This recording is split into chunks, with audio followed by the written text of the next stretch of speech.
cosa que, menos mal que no se me ha sido ninguna mala expresión. Bien, buenos días. Disculpen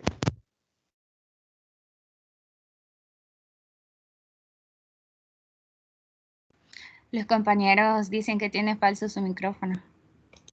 Ya no se le escucha, ingeniero. Hoy sí no se escucha.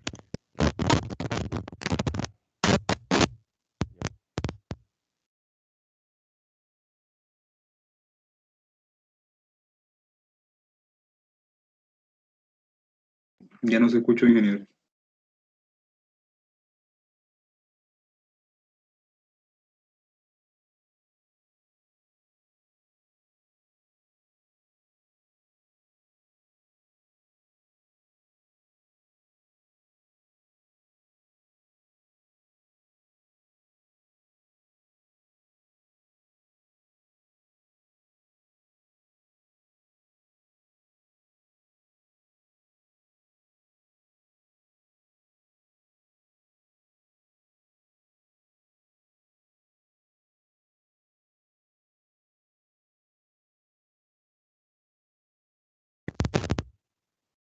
No lo sé si me escuchan así. Ahorita sí se la escucha.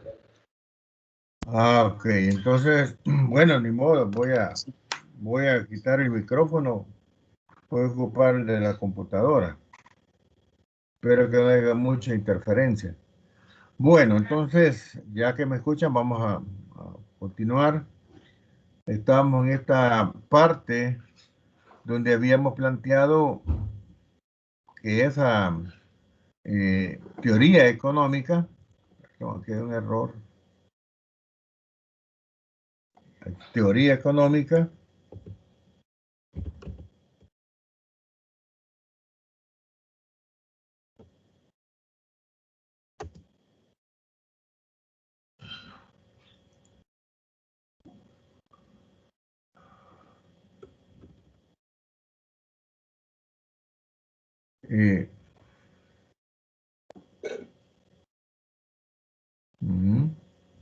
se dividía en estos dos grandes componentes, ¿verdad? Que era la macroeconomía y la microeconomía, para poder identificar mecanismos de intervención más específicos con los que la política económica podía intervenir en la práctica, en la realidad, porque estábamos en el deber ser y el ser. Entonces decíamos de que a nivel macroeconómico había todo un conjunto de instrumentos coadyuvantes que permitían hacer un planteamiento más, dijéramos, global.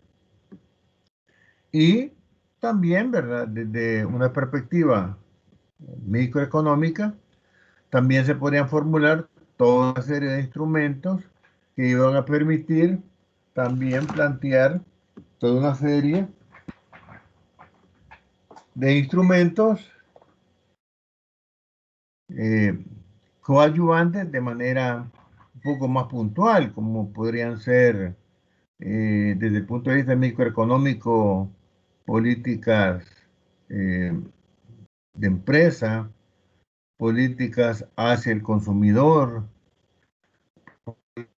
hacia el empleo, políticas hacia el analfabetismo, pero ya dijéramos de manera puntual, bajando, ¿verdad? De la lógica del plan, que es, dijéramos, el planteamiento amplio que va a comprender los programas económicos y sociales, y luego los proyectos ya de una manera específica, que ya son, dijéramos, los que se van a licitar para determinar los que sí le vuelan con ganas a Nayeli. Ponte. Y luego, establecidos esos términos, son ya los proyectos que se licitan. Las empresas los puedan, dijéramos, solicitar y buscar la manera de cómo poder ganarlos, ¿verdad? Para poder hacer su ejecución. Ya son las formas, dijéramos, específicas desde el punto de vista microeconómico. Entonces, en cierta forma, una vez analizados los hechos, que dependiendo de la situación o de falta de conciliación de la economía con la realidad de los hechos, implicará que el Estado ejerza deliberadamente sus poderes, manipulando diversos instrumentos con miras a alcanzar objetivos socioeconómicos previamente determinados. Es decir, que yo podría, dijéramos, establecer, mejorar, por ejemplo, el promedio educativo en El Salvador. Eso es un objetivo fundamental, mejorar el promedio educativo en El Salvador. Hoy por hoy, lamentablemente, lo tenemos en 6º grado. Pero con un promedio educativo de 6º grado, no contamos con un recurso humano preparado para poder enfrentar procesos que requieran de más conocimiento y que obviamente pasa por una mejor remuneración. Entonces, ante esa situación, lo que tenemos son maquilas en el área de la confección, con salarios bajos. No sería lo mismo si tuviéramos procesos con mayor demanda de conocimiento por parte del personal operativo y que obviamente ganarían mucho más.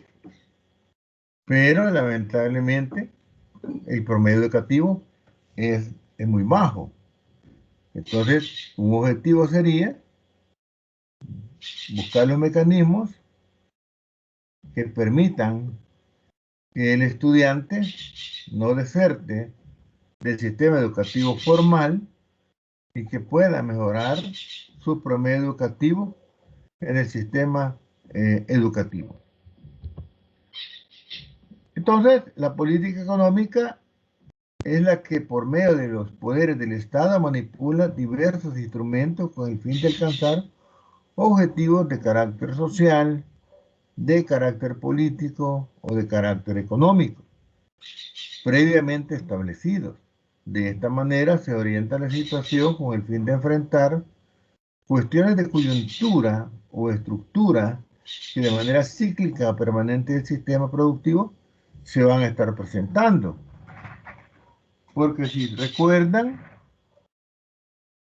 el comportamiento de la economía capitalista tiene ese comportamiento, como lo muestra la gráfica.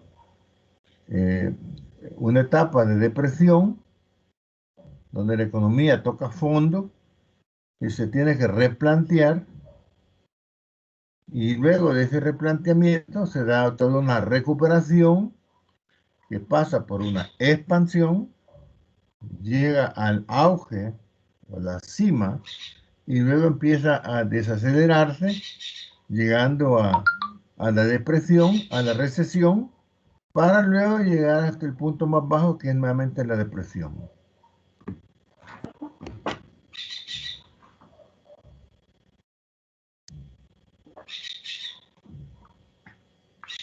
Muy bien. Entonces, la economía se va a comportar de esa manera cíclica. Es decir, tiene sus bajas, tiene sus alzas, tiene sus bajas, tiene sus alzas.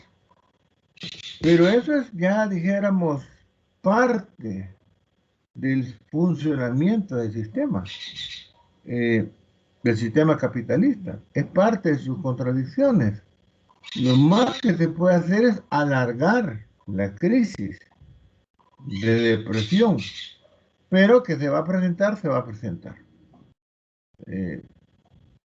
Si analizamos el tiempo, de 2009, la crisis inmobiliaria, la crisis financiera, generó esa situación. Hoy, lamentablemente, con la cuestión de la pandemia, la economía capitalista ha entrado nuevamente en un ciclo de depresión, que había todo un proceso para tratar de dinamizarla nuevamente. Pero así es, ¿verdad? La economía capitalista se comporta de esa manera. Ahí es donde los mecanismos de política económica van a entrar a funcionar para alcanzar objetivos sociales, políticos y económicos. Analice usted el contexto actual en el que vivimos. Hay una serie de objetivos sociales. En el tema, por ejemplo, del empleo, en el tema de los subsidios, o en el tema de los paquetes económicos sociales, los PES. A nivel político, toda una reestructuración buscando mecanismos que permitan poder hacer más efectivo ciertas medidas en el área social. Y en el área económico también buscando cómo generar proyectos que permitan dinamizar la economía. Lo más fácil es visualizar, por ejemplo, el tema de la infraestructura de carreteras, o el propósito de poder darle cierto dinamismo a ciertas zonas del país que no están siendo, dijéramos, aprovechados y que históricamente tienen el menor aporte al crecimiento y desarrollo del país, como es la zona de Oriente. Entonces existen ciertos objetivos generales que orientan la política económica, y estos son, por ejemplo, el desarrollo económico, que implica el logro o no de incrementos de los niveles nacionales de producción mediante distintas formas aceleradas o frenos que pueden ejercer directa o indirectamente en la sociedad.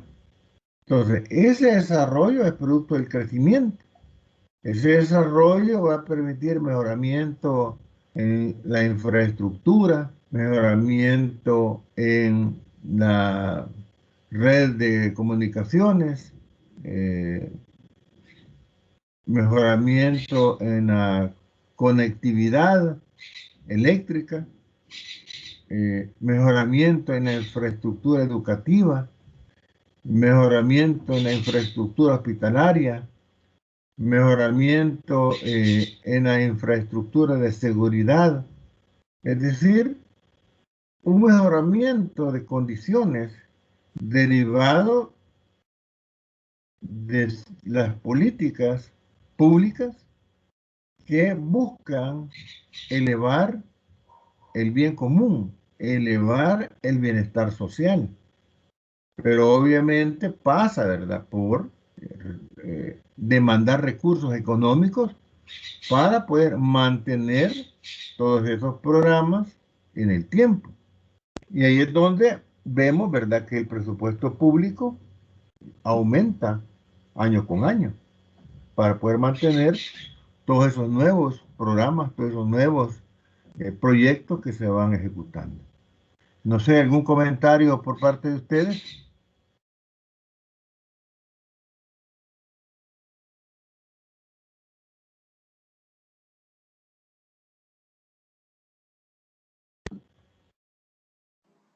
No, ingeniero. ¿Estamos bien? Bueno.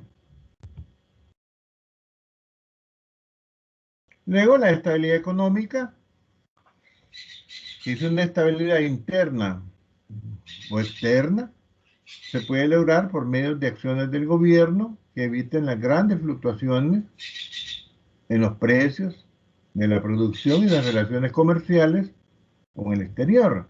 Estos son factores que, de mantenerse, influyen en la estabilidad del empleo.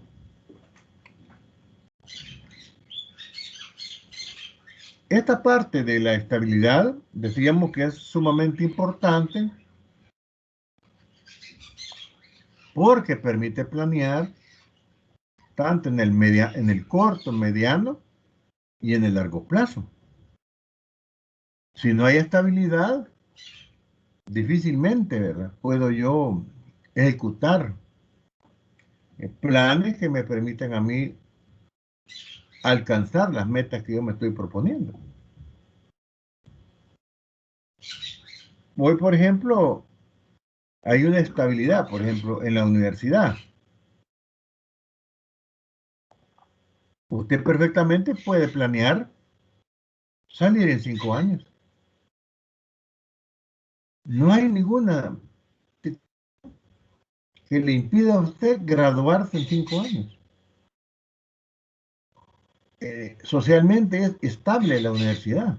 Económicamente es estable. No así, ¿verdad? En la época en la que yo estudiaba, que derivado del conflicto social, la universidad muchas veces pasaba que hacíamos un ciclo por año.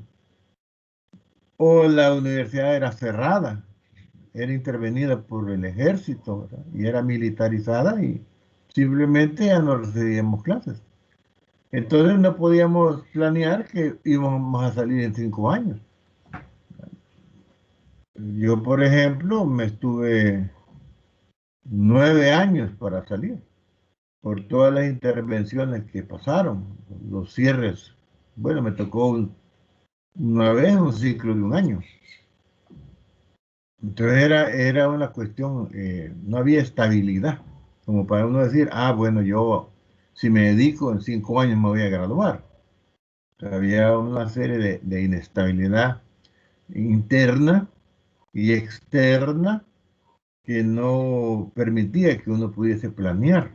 Interna porque era insoportable la música revolucionaria que sonaba por todos los parlantes, por parte de las distintas agrupaciones. Y externa por la situación de agresividad que había por el ejército, ¿verdad? Por el tema de que la guerrilla lo tomaba como refugio. Entonces, era inestable. Pero hoy ustedes no viven en ese ambiente.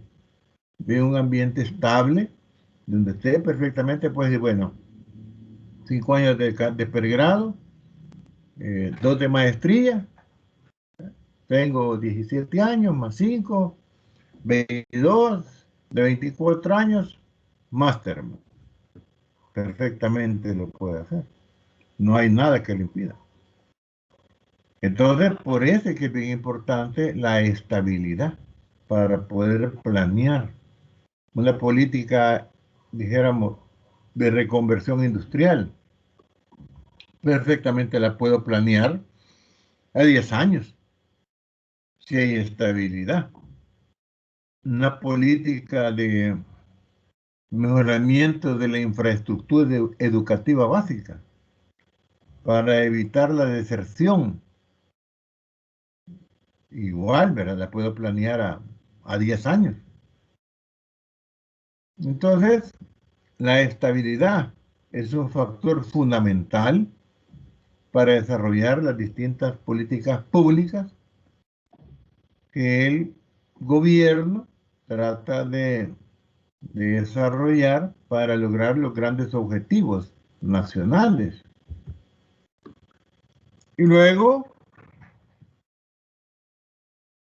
lo que se refiere a la eficiencia en la asignación, es otra de las políticas económicas que puede ejercer el Estado, lo que implica una adecuada distribución del ingreso y de la producción con el fin de asegurar el mejoramiento social y aumentar el bienestar de la población. Porque la gran pregunta es, ok, logramos toda una producción de bienes y servicios. ¿Cómo hacemos para que esto llegue a todas las personas que conforman la sociedad? Obviamente que va a ser a través del empleo. Y ahí es donde se vuelve importante que la economía crezca. Principalmente el sector privado. El sector privado tiene que crecer. tiene que aumentar la inversión privada directa, porque va a generar empleo. Y por otro lado, el Estado puede aumentar el empleo, pero un empleo productivo, que es una de las, dijéramos, críticas que se le ha hecho al sector público en la generación de empleo, porque no es un pleno empleo productivo, sino más bien un desempleo disfrazado.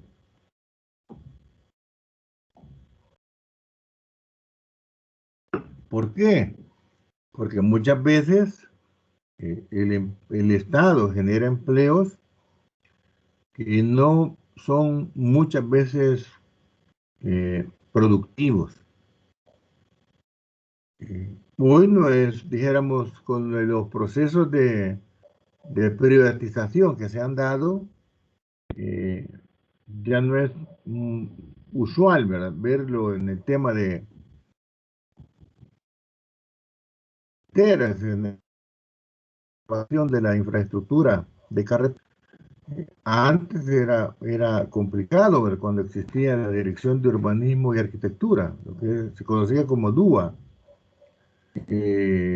Prácticamente ahí se generaba un desempleo disfrazado, porque las personas trabajaban, pero prácticamente no hacían nada. No miraban las cuadrillas de trabajadores para reparar un pequeño bache, que era exagerada, ¿verdad?, la cantidad de gente. Pero lamentablemente era una política pública para poder bajar el desempleo, habiendo otras áreas más estratégicas donde perfectamente se podía aumentar el empleo, como es, por ejemplo, en el área de hospitales, aumentar la cantidad de médicos para la atención de la población. Muchas veces los especialistas son contados en los hospitales públicos. Eso es algo increíble, ¿verdad? Que tal vez hayan solo 2 o 3 especialistas para atender toda una demanda de la población. En el caso, por ejemplo, del Hospital Rosales. Es increíble, ¿verdad?, los pocos médicos que hay para atender la gran cantidad de personas que visitamos el hospital y que muchas veces hemos hecho uso de él. Es increíble, ¿verdad? Pero ahí es donde realmente se requieren de más médicos, de más especialistas, para aumentar la atención de pacientes que día a día visitan la institución. Y ahí es 724, ¿verdad? O sea, no para, ¿verdad? Es increíble la cantidad de personas que lo visitan. Entonces, ahí sí, ¿verdad? Se requeriría de aumentar el personal médico, no personal operativo, ¿verdad? Mantenimiento, motoristas, ¿qué es lo que hacen? Sino médicos, ¿verdad?, para poder atender a la población. Entonces, para poder realizar este tipo de intervenciones de parte del Estado, este dispone de instrumentos de política económica, que es lo que estamos tratando de explicar, ¿verdad?, los cuales pueden clasificarse en varias categorías, y esto puede ser desde instrumentos monetarios, es decir, lamentablemente hoy no tenemos una política monetaria, pero igual el instrumento existe, porque pueden haber mecanismos, por ejemplo, de colocación de bonos, letras del tesoro, que son los letes, SEM, certificados de estabilización monetaria, que son instrumentos monetarios para poder estabilizar la cantidad de dinero que circula en la economía. Porque la cantidad de dinero que circula en la economía está, dijéramos, estimado a través de una ecuación dinámica, como es MB igual PT, donde esa cantidad de dinero obedece a la velocidad, al crecimiento del producto y al tiempo, ¿verdad? Que generalmente es un año. Entonces, sobre esa base, la masa de dinero requerida para que funcione adecuadamente la economía es un valor que se estima. Entonces, si hay más dinero circulando en la economía, pues obviamente va a generar inflación. Y si hay menos dinero circulando en la economía, va a elevar el costo del dinero, es decir, va a elevar la tasa de interés. Entonces, a través de medidas de política monetaria, se puede intervenir el mercado monetario con esos títulos valores. Y eso entonces hace que se pueda retirar o colocar dinero en circulación en la economía. Por una razón, los bancos privados, o sea, toda la banca nacional o todo el sistema bancario financiero y todo el sistema bancario no financiero no puede emitir dinero. El único que puede emitir dinero es el Banco Central de Reserva. Y si bien es cierto, el Banco Central no está emitiendo porque el Banco Central no produce dólares, pero sí los compra. Es decir, es la única institución del Estado que compra los dólares que necesitamos para poder funcionar. Producto, pues, de la economía dolarizada que tenemos. Entonces, los dólares se compran como cualquier otra mercancía. Pero se estima el volumen de dinero que la economía debe de tener para que circular. ¿Por qué? Para evitar la inflación y para evitar el aumento en la tasa de interés. Entonces, como la banca privada no puede emitir dinero, para poder tener dinero y para poder prestar, ya sea para proyectos privados como para de consumo, ahí es donde ellos buscan la manera de aumentar el ahorro. Ingeniero, Es decir, una pregunta. ¿sí? Todavía está en la diapositiva 137. Hoy avanzó. No, ahorita estoy en la que estaba unas personas en una silla de conferencia. Es que estamos en una donde tiene unos cuadros azules. Ah, no le creo. Ya Sí. avancé. Sí, ahí seguimos. En esta estoy. Si quiere, En la deje de compartir 137 y está. vuelva a compartir.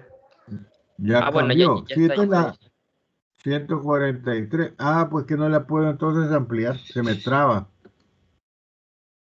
Se traba la diapositiva. Entonces voy a quedarme en esta. Así no la voy a ampliar. Ah, bueno. Sí, gracias por la observación. Yo creí que ya había resuelto el problema, pero ni modo, es quizás el ancho de banda que tengo no permite. No he tenido problemas, pero bueno, lamentablemente hoy, quizás por la demanda. Ahorita tengo déjame ver cuántos, no sé cuántos estudiantes habrán. 137. ¿Te imaginas? Sí, es bien difícil, muy complicado. Yo no sé cómo vamos a hacer cuando regresemos al campus, no sé en qué salón lo voy a meter a los 226 y 270 creo que son en el otro grupo. O sea, una barbaridad. Pero bueno, sigamos, ¿verdad? Entonces estaban en el comentario de lo que es la parte del instrumento monetario. Es decir, explicando pues que ante la dificultad que los bancos no emiten dinero, tienen que buscar cómo fomentar el ahorro para que la gente lleve el dinero y lo deposite, ya sea en cuenta corriente, a plazo, o que compre alguno de los instrumentos monetarios que ellos ofrecen. Porque ese es el dinero que ellos van a tener para poder prestar. Entonces, ellos producen dinero por el interés que cobran, por el préstamo que ellos hacen del dinero de los depositantes. Fíjense qué interesante. La gente, la población, lleva su dinero al banco.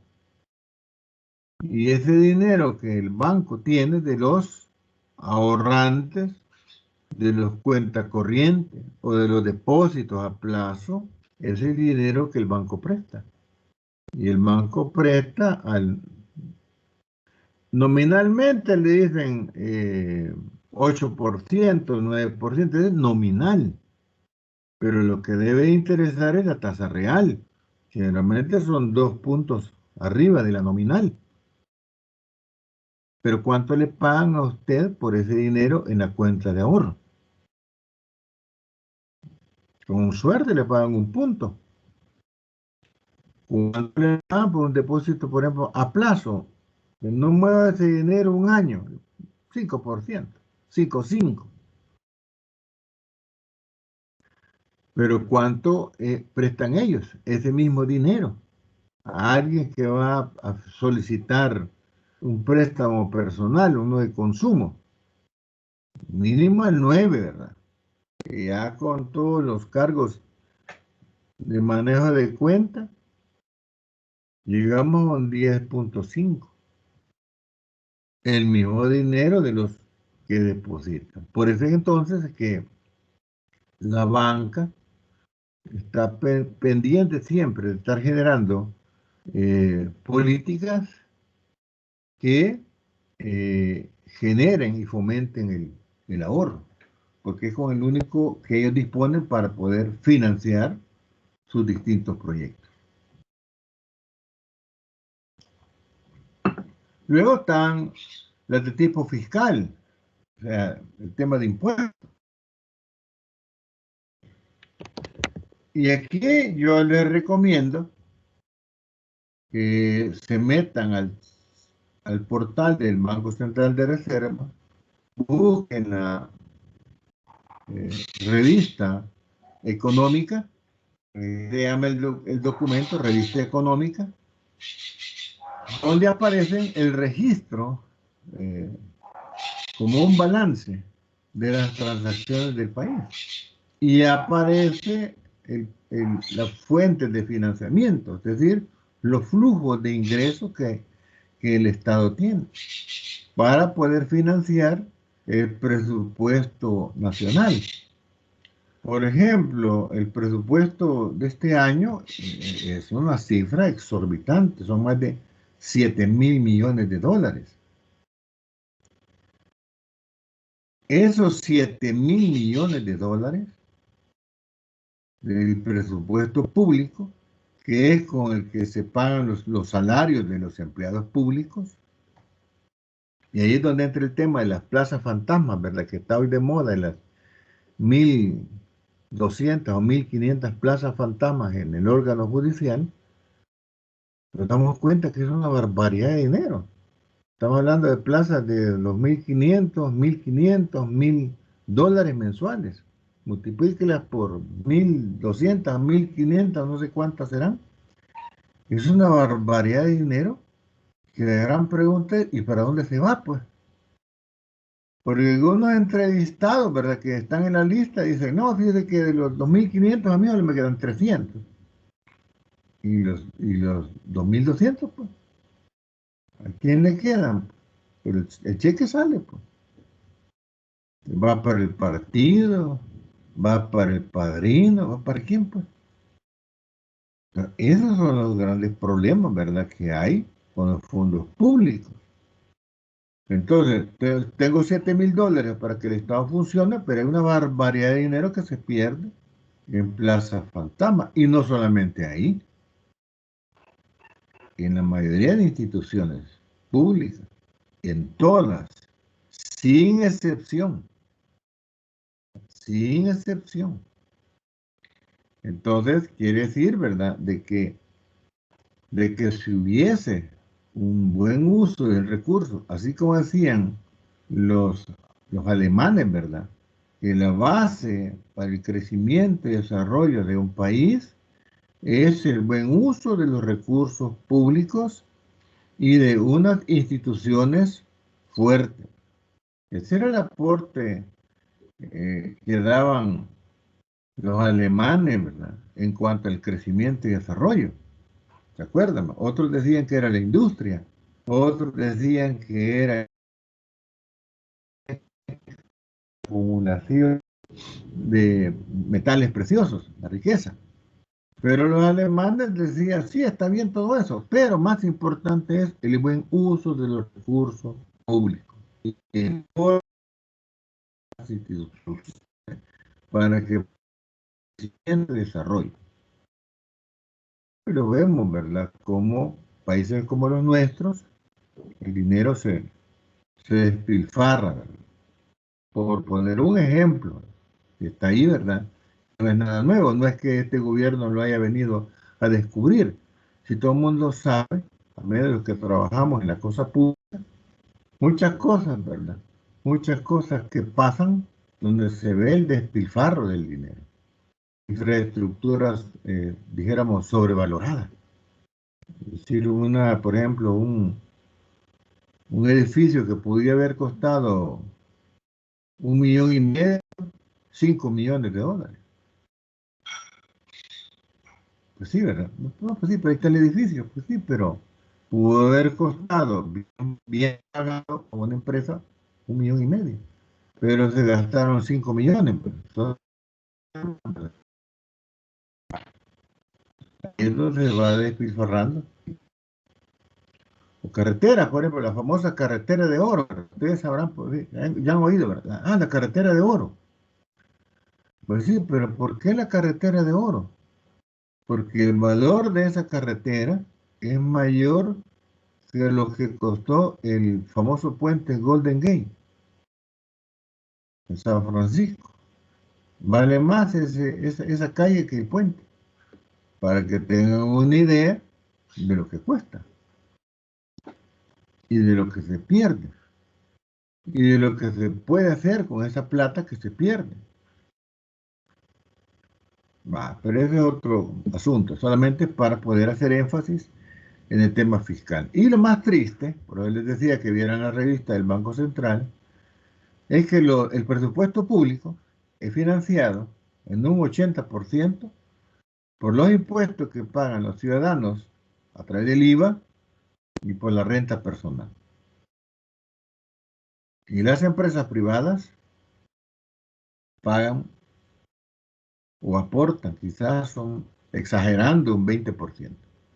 El 80% básicamente lo aportan los ciudadanos. Entonces es una estructura totalmente regresiva, ¿verdad?, no progresiva.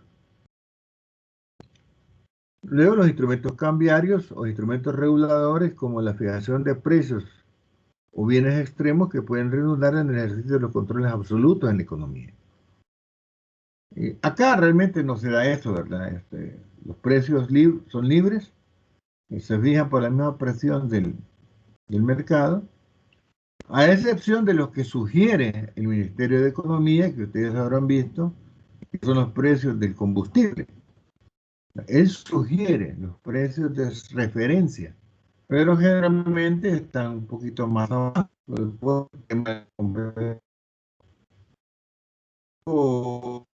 ¿verdad?, donde viene en el tema de precios.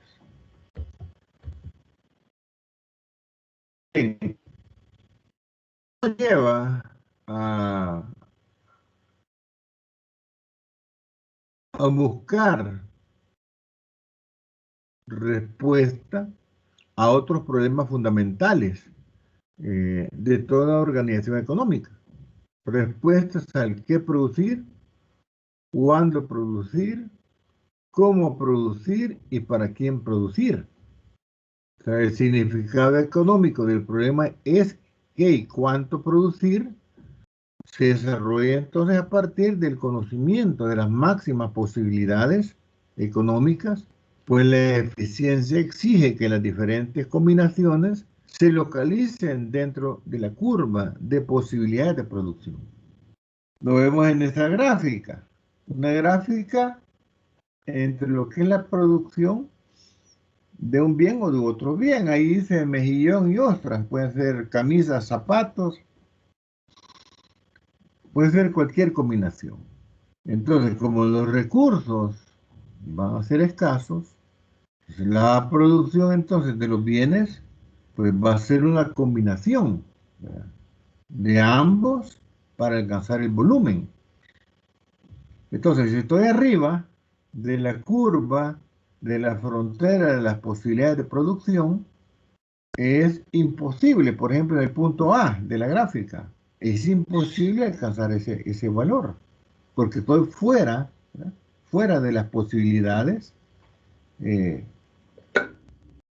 de producción de acuerdo a los recursos que se tienen. Y si estoy en el punto B, pues obviamente va a ser ineficiente, porque puedo estar sobre la curva y estoy abajo.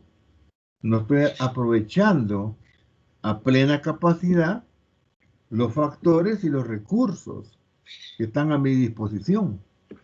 Por lo tanto, el ideal es que yo esté dentro de la curva, de la frontera, de las posibilidades de producción.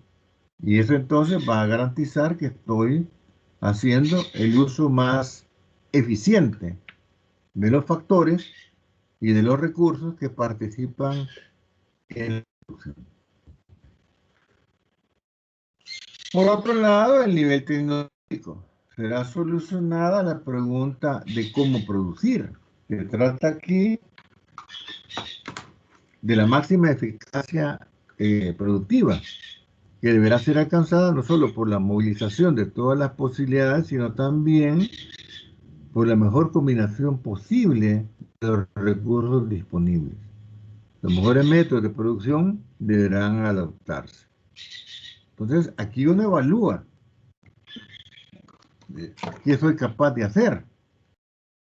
Ahí dijéramos toda una evaluación de la capacidad tecnológica que nuestra plataforma productiva nacional tiene. Y fíjense que esto es bien importante, dado que muchas veces tenemos suscritos tratados comerciales, pero no están siendo aprovechados. Las barreras ya no arancelarias, sino barreras. ¿Quién garantiza, por ejemplo, el tema de la industria, por ejemplo, metalmecánica? Pupitres, fabricación de sillas, mesas. Esa es la parte. ¿Quién garantiza? La económica está cumpliendo. ¿O quién garantiza, por ejemplo, en los recubrimientos metálicos que los productos que se están utilizando son no contaminantes,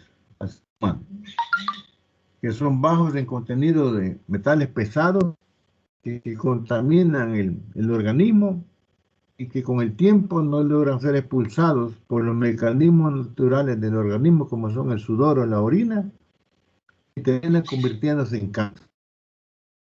¿Quién garantiza eso? Nadie.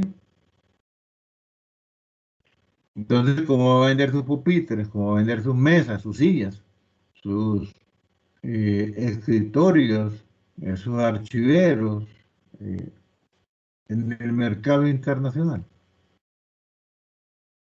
O el tema de pesas y medidas. Las instituciones que garantizan toda la parte de la métrica, toda la parte de la metodología. Pero si yo quiero aspirar a un nivel tecnológico que me permita a mí poder penetrar los mercados internacionales, ¿Quién me certifica? ¿Quién me garantiza el cumplimiento de los requerimientos técnicos de lo que estoy haciendo? Porque yo digo, no, ¿verdad? Ya no estamos en esa época de lo que yo digo, sino de lo que me respalda a través de un laboratorio certificado a nivel mundial. Alguien podrá decir, ¿verdad? Fíjate que yo soy ingeniero. De veras. ¿Y de qué universidad se graduó? No, es que yo soy ingeniero, yo hago trabajo de ingeniería, soy ingeniero. Está bien, ¿verdad? Pero no basta con que usted diga qué institución lo respalda en su formación formal educativa. ¿Qué institución firma su título donde dice que usted cumplió con los requerimientos de ley? No, es que yo no necesito de eso. Pero no, podrá ser, ¿verdad? Cualquier cosa menos ingeniero. Usted dice, no, fíjate que yo soy ingeniero. Ah, sí, ¿de qué universidad? Ah, de la Universidad de El Salvador. Después de N años, yo me gradué de ingeniero. Ah, ok. Mire, aquí está mi título. Mire, aquí está mi número, ¿verdad? De registro en el Ministerio de Educación, en el Ministerio de Relaciones Internacionales. Porque así es como uno se registra, ¿verdad? Para poder ejercer la profesión, no solamente acá en el país, sino que en cualquier parte del mundo. Entonces, usted es ingeniero. Hay una institución que lo respalda. Y así, ¿verdad? Le puede respaldar otra universidad privada que esté legalmente constituida. Entonces se necesita un respaldo.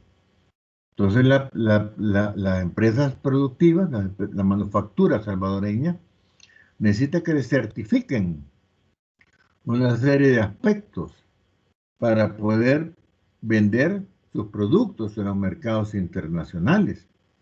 La tecnología es importante para poder garantizar el cumplimiento de los requerimientos de calidad que el mercado meta está estableciendo. Pero también es importante que quien me certifica el cumplimiento de eso.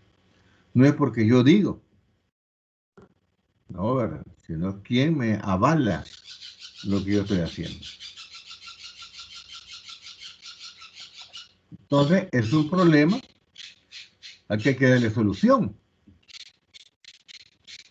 Hoy estamos en un contexto, ¿verdad?, de industria 4.0. Es la cuarta revolución industrial que tenemos. Pero esta cuarta revolución no nos ha agarrado dormidos. La primera y la segunda nos agarró dormidos, pero cuando preguntamos ya había pasado.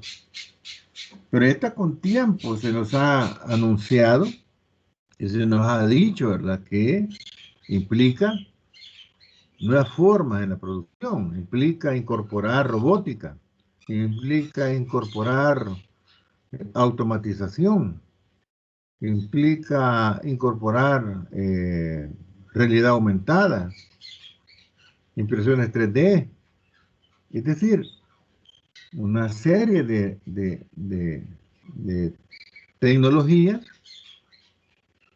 que son las que permiten poder competir en los mercados internacionales. ¿Y quién certifica? Debe de haber entonces en lo que se llama la infraestructura de calidad de un país, las instituciones necesarias para poder garantizar que el parque industrial cumple con los requerimientos internacionales. También lo referido al nivel social. El sistema económico debe abordar el más complejo de los tres problemas fundamentales. Se trata de decidir la manera en que será distribuido el producto total obtenido. Se pensará en alcanzar la máxima eficiencia productiva, promoviendo un ideal de distribución de la producción elaborada. Y esto obviamente tiene que ver con el nivel de empleo. El nivel de empleo pues obviamente tendría que estar en la condición de pleno empleo para que la condición de desempleo sea la mínima. Y ahí es donde las economías tienen que trabajar, ¿verdad? Para poder crecer, para poder generar los niveles de empleo reales que se requieren para la población, que año con año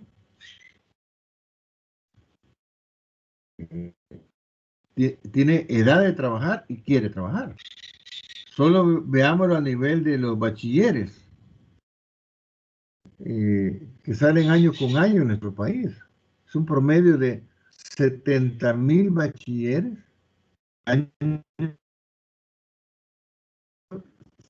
70,000, ¿cuántos tienen trabajo? ¿Cuántos logran acceder a la educación superior? Si tomamos como base las solicitudes que la Universidad Nacional pone a disposición,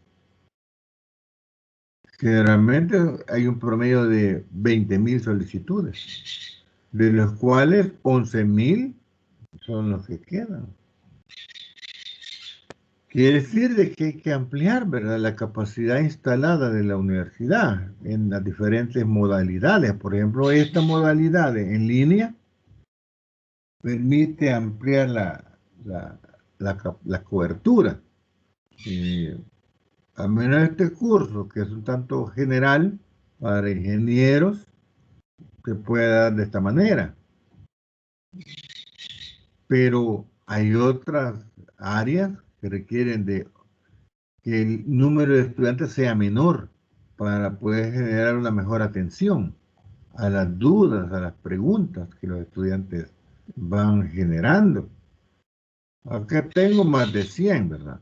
Pero tengo realmente inscritos 246 por ahí. La cosa es que son cerca de estudiantes. Si estuviéramos en el campus, fueran 5 grupos de 100. Dos fuéramos 4, eso lo estoy yo, con Josué, que tiene las discusiones, y Walter, que está en la clase. Con la clase y con los programas de refuerzo. Sin embargo, vamos a sacar. Cuando hagamos las evaluaciones, pues las vamos a hacer obviamente en línea, ¿verdad? Y de esa manera vamos a ir viendo cómo retroalimentamos. En algunos sí voy a pedir, por ejemplo, que me envíen, ¿verdad?, sus ejercicios. Por ejemplo, en el segundo parcial que hacemos cálculo, por ejemplo, en el tema de índices de precios de importación o índices de precios de exportación, pues si bien es cierto, en el examen, dijéramos, electrónico, va a señalar la respuesta correcta, pero los atestados, que ustedes, donde a mano, aquí no les aguanto todavía Excel. A los de cuarto año sí ya les permite que usen Excel o cualquier otra herramienta, pero a ustedes no. Me toman fotos, ¿verdad?, a sus cálculos y me los envían al super correo, ¿verdad?, que ha elaborado Walter. Vamos a tener todos los respaldos de los ejercicios que hicieron para evitar cualquier mal pensamiento. Así, cualquier mal pensamiento que pueda surgir, como usted ha hecho su ejercicio, ¿verdad?, y ha llegado a un valor, y ese valor es el que ha subrayado en el test electrónico. Entonces, ahora, si usted no me da respaldo, ni usted a ver, ¿verdad?, qué caso le voy a hacer. Si usted me manda una cuestión, se equivocó y subrayó otra cosa, podríamos darle una revisión, pero porque tiene un respaldo. Si no, nada que ver. Entonces necesitamos, ¿verdad?, ese tipo de de componente tecnológico para, dijéramos, mejorar, ¿verdad?, el rendimiento. Pero bueno, regresando entonces, en la parte esta social, se requiere, ¿verdad?, de que se llegue, ¿verdad?, con ese producto. Y eso, como les decía, se logra solamente si la economía está a pleno empleo, donde todos tienen trabajo, porque la única manera para accesar es con dinero, producto, trabajo. Y obviamente que si el Estado tiene una política pública con económico, como la pandemia, que se va a mantener, que realmente no tienen trabajo, entonces, sí, ¿verdad?, se podría decir a todo transitorio. Simplemente de lo que tenga empleo, que pueda, dijéramos, el año.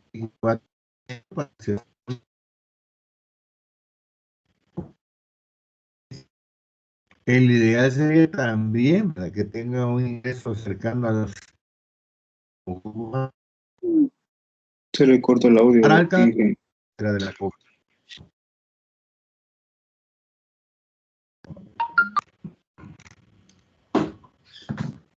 El ideal sería tener empleo para que todos puedan acceder al mercado de los bienes y servicios que se requieren para satisfacer las necesidades de programas de... Pues a lo mejor se le ayuda o 4 meses, dependiendo de la frecuencia de donación que el gobierno tenga. Pero algo se hace, ¿verdad? Algo se hace a estar a cero. Pero también los ingresos del grupo familiar alcancen los dólares. Van en dinero esta frontera de la pobreza. Si está abajo de ese valor, está en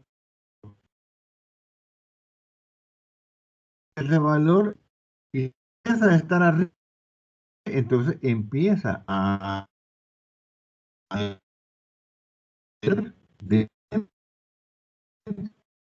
importante de el grupo familiar tenga la mejor preparación para aumentar el nivel de ingreso.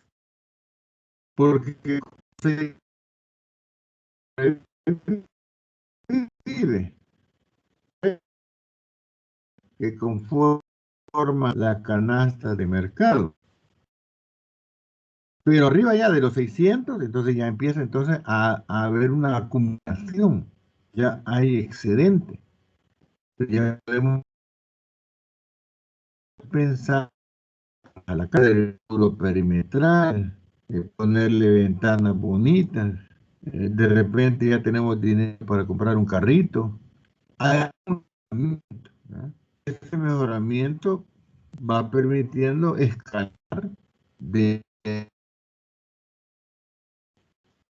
pero superando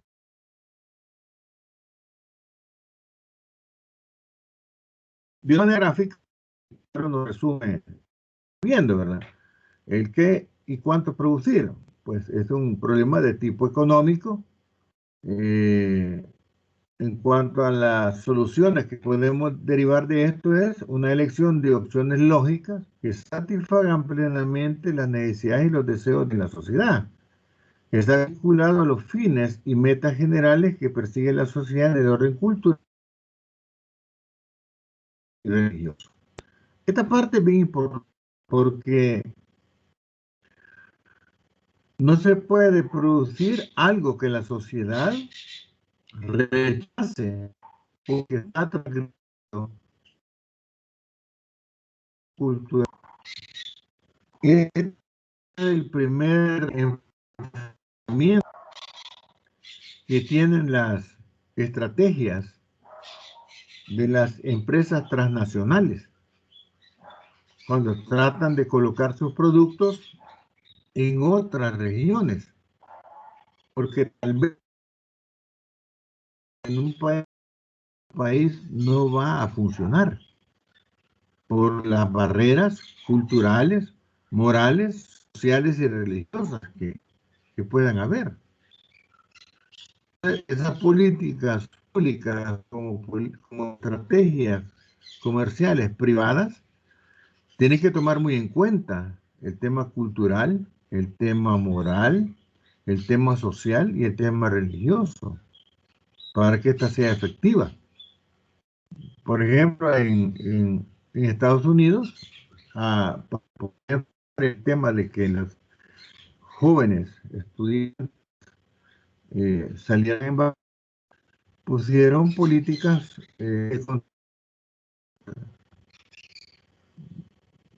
bien claras,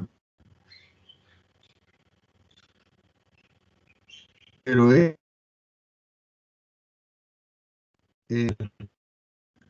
armaría un escándalo. ¿Por qué, verdad? Porque va en contra de los aspectos culturales, morales, sociales y religiosos que tenemos. En Estados Unidos funcionó, ¿verdad?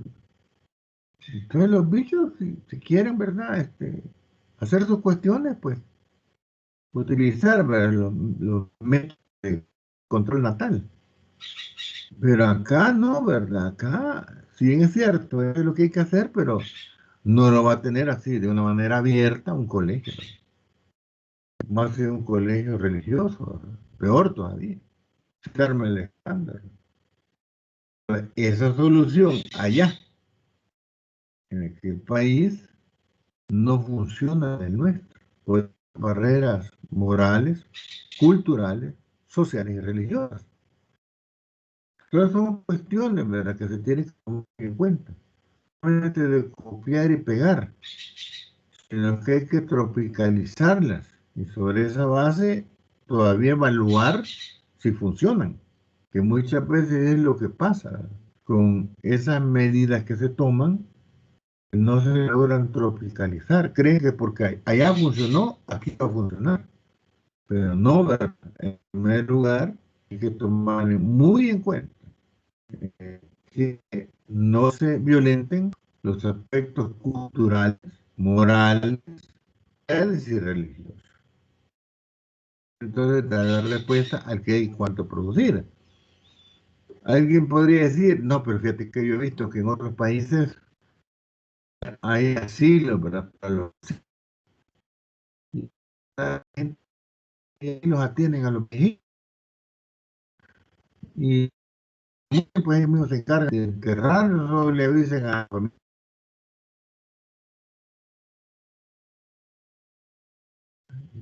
Es un negocio, lo voy a llevar a El Salvador. No irá en contra de nuestros aspectos culturales, morales, sociales, religiosos. Allá funciona, pero aquí es distinto. Con los ancianos, la familia, abuelos, con los padres, pues los cuidamos, ¿verdad? A nuestros ancianos, los cuidamos. Les damos de comer, los cambiamos, los aseamos, los sacamos. Y ahí estamos, ¿verdad?, pendientes de ellos. Es parte de nuestros valores, de nuestros principios. No vamos a agarrar al abuelo, a la abuela, al papá, a la mamá y lo vamos a ir a dejar a un asilo, ¿verdad? Y vamos a pagar $400 mensuales y que lo atiendan, que lo duermen y todo. Me olvido de él, porque lo veo como una carga. Aquí no, ¿verdad? Aquí al menos un 90%, no puedo afirmar el 100%, ¿verdad?, pero al menos un 90% cuidamos de nuestros ancianos. Pero es parte, ¿verdad?, de aspectos culturales, morales, sociales y religiosos. Entonces, por allá funciona. Sí, ¿verdad? Pero allá obedece a aspectos culturales, morales, sociales y religiosos distintos a los nuestros.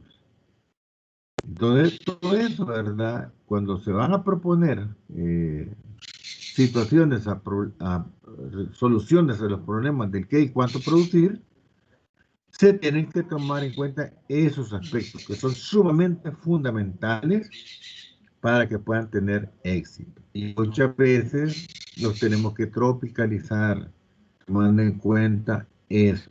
Si nosotros lo hacemos, no va a haber ningún problema de poder copiar, pero adaptar, no solamente copiar y pegar, sino que adaptar a nuestros órdenes culturales, morales, sociales y religiosos, entre otros. Bien, creo que estamos ya a las 9:40, lamentablemente perdimos unos minutos, me iría quedando por acá. Continuaríamos el día miércoles, no sé, algún comentario por parte de ustedes. Ajá, jóvenes.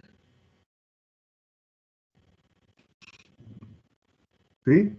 Algo que ustedes quieran comentar, algo que quieran ustedes agregar acá a la clase.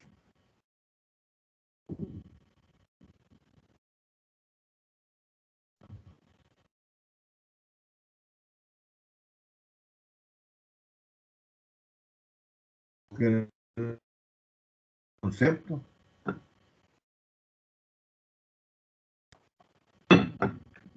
Ajá, dígame. Vamos a ver en el chat si hay algo. El chat.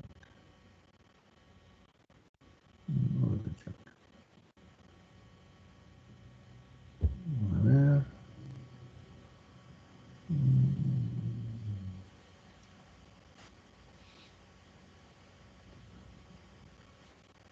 A ver.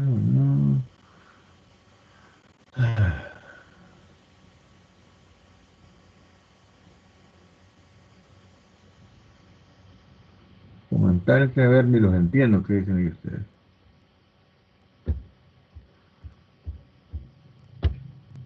Creo que todo bien, Inge. Estamos bien. En el chat hay otra plática tienen ahí, qué lindo, ¿verdad? Bueno, entonces nos quedaríamos acá y nos vemos el día miércoles. Bueno, ok, pues entonces pasen buenos días. Yo subo la clase el día de hoy. Espero que Walter o el colega que me están ayudando me manden el link para publicar la clase de este día. Ok, gracias. Pasen buen día. Bueno, ingeniero, Gracias, gracias. ingeniero. Igualmente. Gracias, Inge. Gracias, ingeniero. Buen día. Buen día, ingeniero. Gracias.